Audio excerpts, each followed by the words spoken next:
A long time ago in a galaxy far, far away, a little film called Star Wars hit theaters on May 25th, 1977. It's been exactly 40 years, and Star Wars is still feeling the Force. Here they come. 1,062 minutes of lightsaber duels and intergalactic drama later, the space opera is arguably the most influential sci-fi franchise ever.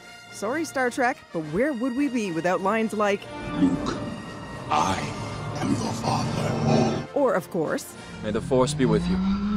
Goodbye, old friend. May the Force be with you. So let's rewind to May 25th, 1977, when a filmmaker named George Lucas released a far-fetched space saga of good and evil on only 32 screens. But from there, its popularity exploded, and it went on to play in theaters for over a year. It was amazing in the beginning when it became a hit, and it's been amazing as we've gone through the years, and the fans have always been there. Indeed, they have. Fast forward 40 years, and Star Wars is part of cinematic history, responsible for some of the most iconic imagery in pop culture, like Darth Vader's helmet, Princess Leia's metal bikini, and Luke Skywalker's lightsaber. You know, it's become such a fabric of our culture. Now, the franchise hasn't been without some bumps in the road. For example, the divisive prequel trilogy, which is considered to be inferior to the original trilogy, even though Lucas himself helmed these three movies too. He sold Lucasfilm to Disney in 2012, leading to a new era for Star Wars, bringing us The Force Awakens, the first in a new sequel trilogy. The follow-up called The Last Jedi is due to hit theaters in December. As you may have seen, Vanity Fair just published a definitive preview in which we learn that the late Carrie Fisher as Princess Leia will have a lot more screen time in this film. Of course, we're also getting standalone Star Wars films, the first one being Rogue One. They are requesting a call sign. It's, Rogue One. As for the future of the franchise, well, we are all set until 2020, when the last of the announced films will be released. And something tells us there are still plenty more stories coming from a galaxy far, far away.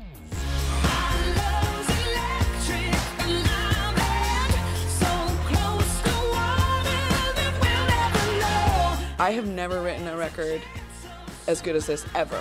Serena Ryder has found her Utopia, the long-awaited follow-up to her most acclaimed album to date, 2012's Harmony, which gave us memorable hits like this one.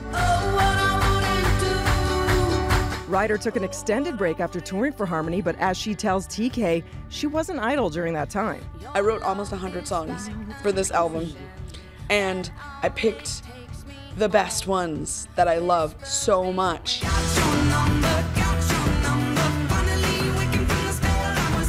It's kind of like a novel in that sense, where it's like, I had 3 years. But in those 3 years, so many things can change. So how do you know what stories would be right for now and this album that you want to release? Well, that's the thing. It's like, you want to write timeless music, you know? For me, it's like, every song that I've chosen for this record, I believe in it, and it's the truth deep, deep, deep inside of me. Serena's new album is out tomorrow.